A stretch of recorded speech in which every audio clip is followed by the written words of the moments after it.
आज पवित्र महाजागतिक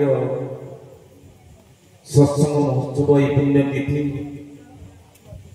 पवित्र प्रभुदशमी तिथि बिल्लर स्थित ये पवित्र धाम बेलरपा जहाँकि चरमनाथ चरम साई चरम पुरुषंकर एंतुड़ीशाल ये प्रभु सत्संगर बीज रोपण करथिले आज ये काया विस्तार करी विशाल रूप धारण करिछि। मु सर्वप्रथमे से बिल्ल रूप ऋषि को पवित्र माटी को नमन करुछि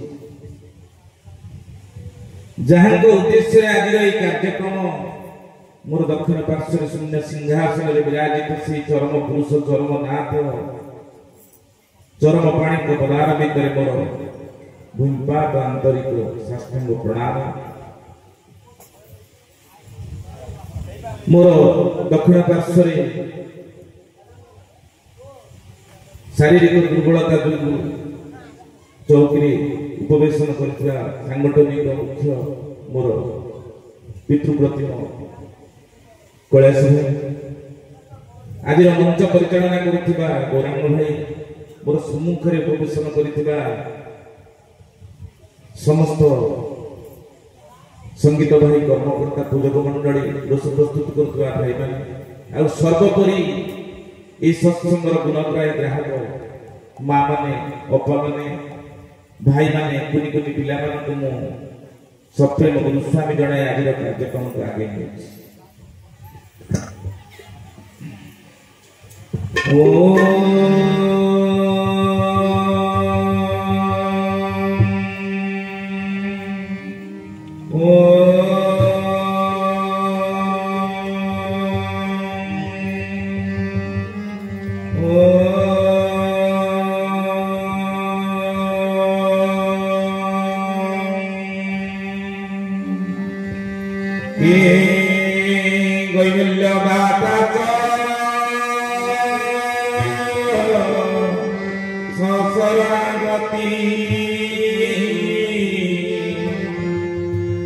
ब्रह्मांड नाथाय केशवाय नमो नमः केशवाय नमो नमः केशवाय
गुरुस्वामी सर्वप्रथमे वैदिक प्रार्थना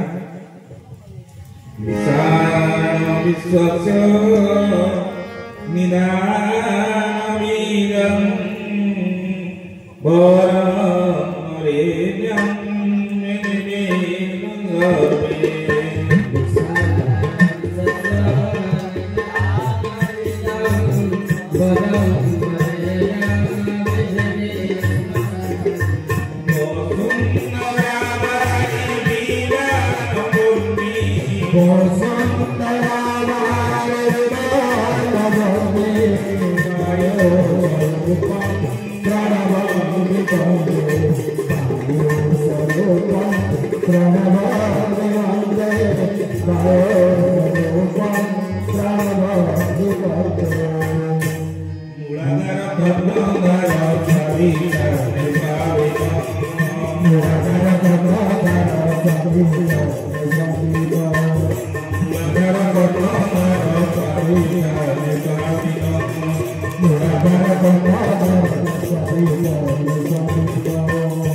मेघ मेदुरित आकाश झरी पड़े अबारित बारिधारा शुष्क ऊषर धरापक्ष हुए शीत शांतिर करुणाघन स्पर्श उषत हुए धरणी करुणाघन कारुणिक ठाकुरंकर पदकमल अनर्गल झरी पड़ुछि कल्याण गुणार कैबल्य धारा से प्रेमर सघन करुणा स्रोतर तरंगटीए मात्र चरम पृष्ठार कल्याण देली तोते आदेश उपदेश आश्वास आश्वासना एवं आशा विश्वासर अफुरंत किरण रे प्रतीति हृदय को स्वर्णाभ विभार विभूषित करे परम प्रेममय करुणा सागर भावग्राही भक्त वत्सल ठाकुरंकर कल्याण अनुक्षण करुणा कल्याण देउछति श्री गुरुस्वामी सदा आकांक्षित से करुणा कल्याण कैबल्य कणा आस्वादन निमंते आसक्ति पढ़ुवा कल्याण देलितोते चरमरे धमरे मोर दंडे निमिषे तो कथा पासरी पकाइले मन मोर अथय होई जाउछि तोते कोण भाबी जाउछि केते कोण भाबी जाउछि ए विश्व ब्रह्मांड रे धर्म प्रचार और प्रसार पाई तोते हसी हसी कल्याण देई पठाई देछि पुणी तोर फेरिबा पथ को चाटक करी अनेई रहउछि फेरिबारे टिके विलंब होई गले मन रे केते आशंका निमिष के भरी जाउछि मणि रे तू कोन दा बुझी पारुछु ना बुझी पारिबु तू मोर अलियल गेल्ला पुओ मु कोन तू ऊपर एते दायित्व ए पर्यंत देलिनी एबे भी मु पूरा सब निज मथारे बहन करी बसछि जेतिकी पारिबु सेतिकी देछि तू तो वर्तमान मोर कोलपछा कुल चंद्रमा जेते बेले पितार अधिकार पाइबु सेते बेले पितृ हृदयर वात्सल्य ममता बଳରେ पितार अंतରରେ संतान प्रति पुंजीवित स्नेह अनुभव करि पारिबु ଧନରେ 2-3 ମାସ ପର୍ଯ୍ୟନ୍ତ ତୁ ଯେତେବେଳେ ଏ ପୁତ୍ର ବିଦୁର ପିତା ଠାରୁ ଦୂରେଇ ଯାଉଛୁ ସେତେବେଳେ ତୋତେ କେତେ ଦୁର୍ଗମ କଣ୍ଟକିତ ପଥ ଅତିକ୍ରମ କରିବାକୁ ପଡୁଛି ତାହା ମନେ ପକାଇ ମୋ ହୃଦୟ ଅନେକ ସମୟରେ ବ୍ୟଥିତ ହୋଇଯାଉଛି। ତୁ କାହିଁ ବୁଝିବୁ ବାୟା ମୋର ମରମ ବେଦନା। ବାବୁରେ ମୁଁ ଜାଣୁଛି ତୋର ପଦେ ପଦେ ବିପଦ, ତଥାପି ସବୁ ବାଧା ବିଘ୍ନ ବିପଦକୁ ଅତିକ୍ରମ କରି ଆଗେଇ ଯିବାକୁ ପଡିବ। କୌଣସି ସମୟରେ ପଥଚ୍ୟୁତ ହେବ ନାହିଁ। ଜାଣିଛୁ ତ କଳିର ଅନ୍ତିମ ସମୟ। ତୁ ହିଁ ମୋର ସକଳ ଆଶା ସକଳ ଭରସା। ତୋ ଲକ୍ଷ୍ୟ ପଥରେ ତୋର ଗତିକୁ ସହଜ ସୁନ୍ଦର କରିବା ପାଇଁ ମୁଁ ଚେଷ୍ଟା ଚଳାଇଛି। ଧୈର୍ଯ୍ୟର ସହ ଅପେକ୍ଷା କରି ଦେଖ ଆଗକୁ କଣ ହେଉଛି। ମୋର ବିଶ୍ୱାସ ତୁମ ଅନ୍ତରର ଅକୁହା କଥା ବୁଝିପାରୁଥିବୁ। ତେଣୁ ତୁ ଚଲାପଥରେ ନୀତିଦିନ ଆଗେଇ ଯାଇ ମୋର ସକଳ ଆଶଙ୍କା ଦୂର କରିବୁ, ପୂର୍ଣ୍ଣ କରିବୁ ମୋର ସକଳ ଇଚ୍ଛା। ମୁଁ ଜାଣୁଛି ସମୟ ଯେତିକି ଯେତିକି ପାଖେଇ ଆସୁଛି ତୋର ଭାଇମାନେ ତୋଠାରୁ ସେତିକି ସେତିକି ଦୂରେଇ ଯାଉଛନ୍ତି। ବିଧିମତ କର୍ମଯୋଗ କରୁନାହାନ୍ତି, ଅଭ୍ୟାସ ଦ୍ୱାରା ନିଷ୍ଠା ରଖୁନାହାନ୍ତି। ଅନେକ ପାର୍ଥିବ କାମନାର ଆଶା ନେଇ ଏଠାକୁ ଆସୁଛନ୍ତି। ତାହା ପୂରଣ ନହେଲେ ବିକାରଗ୍ରସ୍ତ ହୋଇ ଦୂରେଇ ଯାଉଛନ୍ତି। ତ୍ୟାଗ ବେଳକୁ ଦୁଇ ହାତ ମୁଠେଇ ଜାବୁଡ଼ି ଧରୁଛନ୍ତି। ହାତ ଖୋଲା ନାହିଁ କି ମନ ବି ଖୋଲା ନାହିଁ। ସବୁଠି ଅଭିସନ୍ଧି, ସବୁଠି ଚକ୍ରାନ୍ତ, ସବୁଠି ଗୋଟେ କପଟତା। ବିଚାରି ଦେଖିଲୁ ରେ ଧନ, ସ୍ୱର୍ଣ୍ଣ କ୍ଷେତ୍ରର ରତ୍ନବଦୀ ନିକଟରେ ଛିଡ଼ା ହୋଇ ନିଜର ହାତ ମୁଠା କରି ରଖିଲେ ସବୁ ନିଷ୍ଫଳ ହୋଇଯିବନି। ତୁମକୁ ଯେଉଁ ସବୁ ଦିବ୍ୟ ଦ୍ରବ୍ୟ ଦେବା ପାଇଁ ମୁଁ ସାଙ୍ଗରେ ଆଣିଛି, ହାତ ମୁଠା କରି ରଖିଲେ ସେସବୁ ନେବ କିପରି, ନେଇପାରିବ ବା କିପରି? ଭାବି ଦେଖ ତ, ହାତ ଠାରୁ ଆରମ୍ଭ କରି ଶରୀରର ପ୍ରତ୍ୟେକ ଠଣାତ ପାର୍ଥିବ ସମ୍ପଦରେ ପରିପୂର୍ଣ୍ଣ। ଗଣ୍ଠିଲି ତ ପାର୍ଥିବ ସମ୍ପଦରେ ବହୁତ ଗୋଡ଼ ହୋଇଯାଇଛି। ମୋ ଦିଆ ଧନ ସାଇତି ରଖିବାକୁ ଆଉ ସ୍ଥାନ କାହିଁ? ଥାଳ ଶୂନ୍ୟ ନଥିଲେ କୈବଲ୍ୟ ଚରଣ ରେଣୁ ରଖିବ କେଉଁଥିରେ? ଧନରେ ତୁ ଟିକେ ସେମାନଙ୍କୁ ବୁଝାଇ ସୁଝାଇ କହ। ସେମାନେ ସମସ୍ତେ ତାଙ୍କର ସାଂସାରିକ ସକଳ କର୍ମକୁ ମୋ ପାଦରେ ସମର୍ପଣ କରି ମୋର ପଦ କୈବଲ୍ୟକୁ ଆଶାୟୀ ହୁଅନ୍ତୁ। ଦେଖୁଛୁ ତ ସମସ୍ତେ ମାୟାରେ ଆଚ୍ଛନ୍ନ। ଜାଗତିକ ମାୟା ଘେରି ରହିଛି। ଏହି ମାୟା ବନ୍ଧନକୁ ଫିଟାଇ ଆଗେଇ ଆସିବାକୁ ମୁଁ ପରା ତମକୁ କର୍ମଯୋଗ, ଧର୍ମଧାରା, ବୀଜ ମନ୍ତ୍ର, ଅର୍ଘ୍ୟ ଫଳ, ଅର୍ଘ୍ୟ ତିଥି, ସଂଘ ନିୟମ, ସାଷ୍ଟାଙ୍ଗ ପ୍ରଣାମ, ଆଚରଣ ଇତ୍ୟାଦି ସବୁ ଦେଇ ସାରିଛି। ଏହି ସୂତ୍ରକୁ ଧରି ଆଗେଇ ଆସିଲେ ସିନା ମୋ ପାଖରେ ସାଇତା ଦିବ୍ୟ ସମ୍ପଦ ସବୁ ଗୋଟି ଗୋଟି କରି ଦେଇଦେବି। ତମେ ମାନେ ତ ସାଂସାରିକ ବିଷୟ ବୁଦ୍ଧିକୁ ଧରି ନାନାଦି ଜାଗତିକ କାମନା କରି ବସୁଛ, ଆଉ ନେବ କଣ? ମନେ ରଖ, ଯେତେ ଆଶା ସେତେ ଦୁଃଖ, ଆସକ୍ତି ହିଁ ଦୁଃଖ। ହୁଏତ ଏହା ଦ୍ୱାରା ତମେ ସାମୟିକ ଆନନ୍ଦ ପାଇପାର, ମାତ୍ର ଅନିତ୍ୟ ଦ୍ୱାରା ନିତ୍ୟ ଶାନ୍ତି ପାଇପାରିବ କି? କିଏ କେବେ ପାଇଛି ନା ପାଇବ? ମଣିରେ ମୁଁ କହୁଛି ପରା, ଧନ ରତ୍ନ ଗୋପ ଲକ୍ଷ୍ମୀ ତାରା ସୁତ ପଦବୀ ବଂଶ ମର୍ଯ୍ୟାଦା ଅହଙ୍କାର ଉଦ୍ଧତ ପଣିଆର ଅଧିକାରୀ ହୋଇ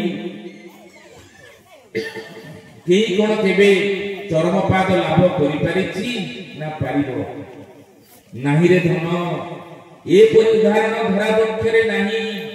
ଅହମିକା, ଆତ୍ମପ୍ରତିଷ୍ଠା, ଇତିରୋଚିତି ମନୋବୃତ୍ତି, ଉଦ୍ଧତ ସ୍ୱଭାବ ଆଦି ଆସୁରୀ ଗୁଣ ଓ ଲକ୍ଷଣ ପରା ପରମାର୍ଥ ପଥରେ କଣ୍ଟା। କାହିଁକି ମିଛଟାରେ ବାଉଳା ହେଉଛି କହିଲ? ସତରେ କଣ ମିଳୁଛି ତୁମମାନଙ୍କୁ ସେଇ ମିଥ୍ୟା ଆତ୍ମପ୍ରତିଷ୍ଠାରୁ? କାହିଁକି ସେଇ ମିଥ୍ୟା ପଦବୀ ଜାଗୁଳି ଧରିବାକୁ ତୁମର ଏତେ ଜିଦି? କାହିଁକି ଗୁରୁକ୍ଷେତ୍ରରେ ମାନ ସମ୍ମାନ କରୁଛ, ପଦ ମର୍ଯ୍ୟାଦା ଲୋଡୁଛ, ଏପରିକି ସାଷ୍ଟାଙ୍ଗ ପ୍ରଣାମ ଗୁରୁ ଭାଇ ଭଉଣୀଙ୍କ ଠାରୁ ଦାବି କରୁଛ?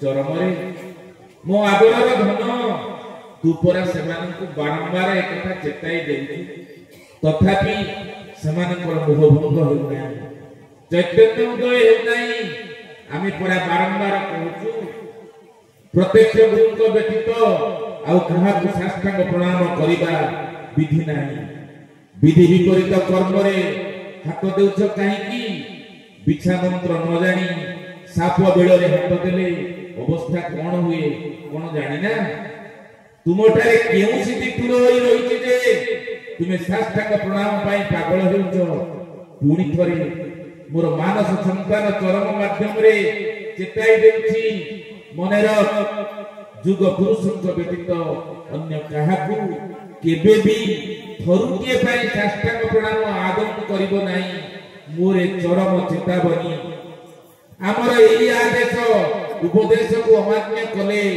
गुरुद्रोही हेबो नरक भोग करिबो रौरव नरक रे पड़ी अशेष यातना भोग करिबो साष्टांग प्रणाम करिबा बा ग्रहण करिबा पिला खेल नुए एहा सहित इहलोक परलोक भोगर फल संपृक्त सावधान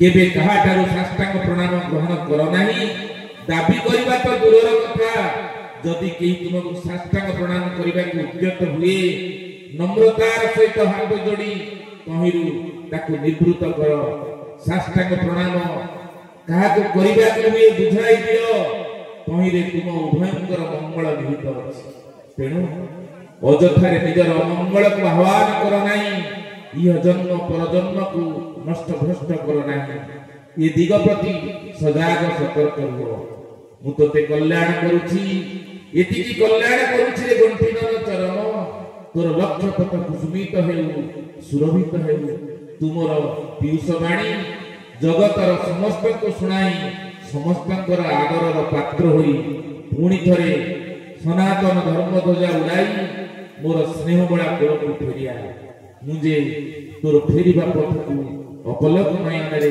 चाहि बसछि इति तोर चिर मंगल चाहि पिता